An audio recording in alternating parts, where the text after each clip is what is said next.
Hello friends, welcome to my kitchen with tasty food. My kitchen with tasty ফুডে আপনাদের সকলকে স্বাগত জানিয়ে শুরু করছি আজকের পর্ব। আমার আজকের রেসিপি হলো একটি ভিন্ন ধরনের শশার রেসিপি। শশা তো ভাতের পাতের স্যালাড হিসাবে আপনারা খেয়েছেন, তবে আজকে যেভাবে আমি শশার এই রেসিপিটা তৈরি করব, একবার এইভাবে বাড়িতে তৈরি করুন, বারবার তৈরি করার অনুরোধ আসবে। তো চলুন শুরু করা যাক। এখানে আমি 5টা শশা নিয়েছি আর নিয়েছি 250 গ্রাম মতো চিংড়ি মাছ। শশাটাকে প্রথমেই খুব ভালো করে খোসা ছাড়িয়ে নেব। শশাটার খোসা ছাড়ানো হয়ে গেছে। এবারে খোসাগুলোকে একটা গ্রেটারের সাহায্যে খুব ভালো করে গ্রেট করে নিতে হবে।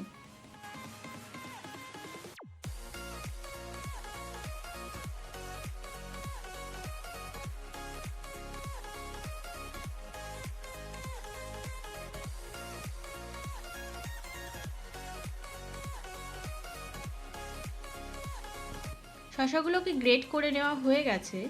এবারে শশাটাকে সাইডে রেখে দিচ্ছি।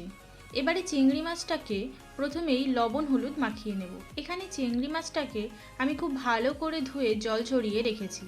দিয়ে দিচ্ছি 1/4 টিস্পুন পরিমাণ মতো লবণ এবং 1/4 টিস্পুন পরিমাণ মতো হলুদ গুঁড়ো। এবারে খুব ভালো করে মাছটাকে হলুদ লবণ দিয়ে মেখে নিয়ে রেখে দেব 10 মিনিট মতো। এবারে গ্যাসে একটা কড়াই বসিয়ে তাতে দিয়ে দিচ্ছি সামান্য পরিমাণে সর্ষের তেল। তেলটা খুব ভালোভাবে গরম হয়ে গেছে। এবারে মাছগুলোকে দিয়ে দিচ্ছি। মাছগুলোর এক পিঠ ভাজা হয়ে গেছে।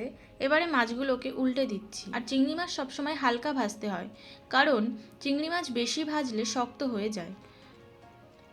মাছগুলো এখানে আমি খুন্তির সাহায্যে একটু পিস পিস করে দিচ্ছি।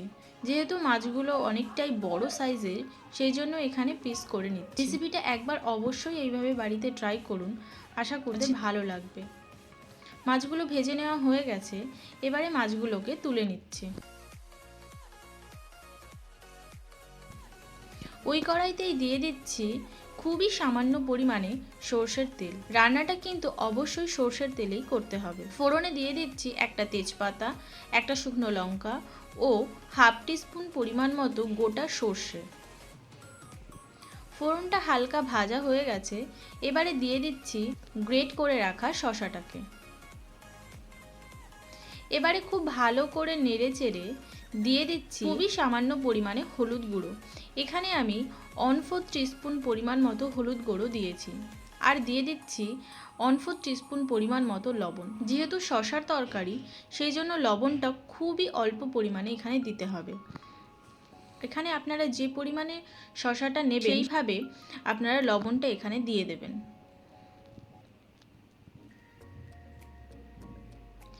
এবারে খুব ভালো করে নেড়ে চেড়ে দিয়ে দিচ্ছি 4টে চেরা কাঁচা লঙ্কা। আবারও নেড়ে চেড়ে রান্না হতে দেব 5 থেকে 6 মিনিট মতো। এখানে গ্যাসের আঁচটাকে লোতেই রাখতে হবে। দেখুন শশা থেকে যথেষ্ট পরিমাণে জল বেরিয়েছে। এই রান্নাটায় কোনো রকম জল দেওয়ার কোনো প্রয়োজন নেই।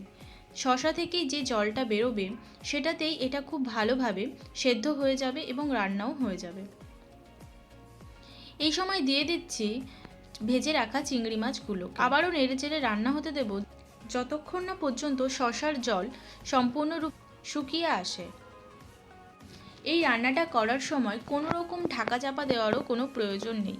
রান্নাটা লো ফ্লেমে 10 থেকে 12 মিনিট মতো করে নিলেই রেডি। এই রান্নাটা গরম ভাতের সঙ্গে বা রুটির সঙ্গেও খেতে ভীষণই ভালো লাগে।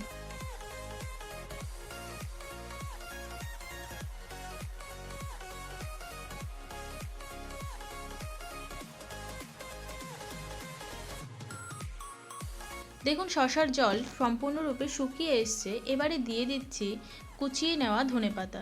এটা সম্পূর্ণই অপশনাল, যদি ঘরে থাকে তো দেবেন, আর যদি না থাকে তাহলে দেওয়ার কোনো প্রয়োজন নেই।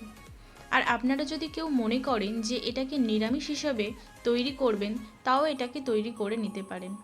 সেক্ষেত্রে চিংড়ি মাছটা এখানে দেওয়ার কোনো প্রয়োজন নেই। মাছ না দিয়েও শশার এই রেসিপিটি খেতে অসাধারণ লাগে। রেসিপিটা অবশ্যই একবার বাড়িতে ট্রাই করুন, আশা করছি আপনাদের ভালো লাগবে। তো তৈরি হয়ে গেল চিংড়ি মাছ ও শসা দিয়ে ভিন্ন স্বাদের একটি নতুনত্ব রেসিপি।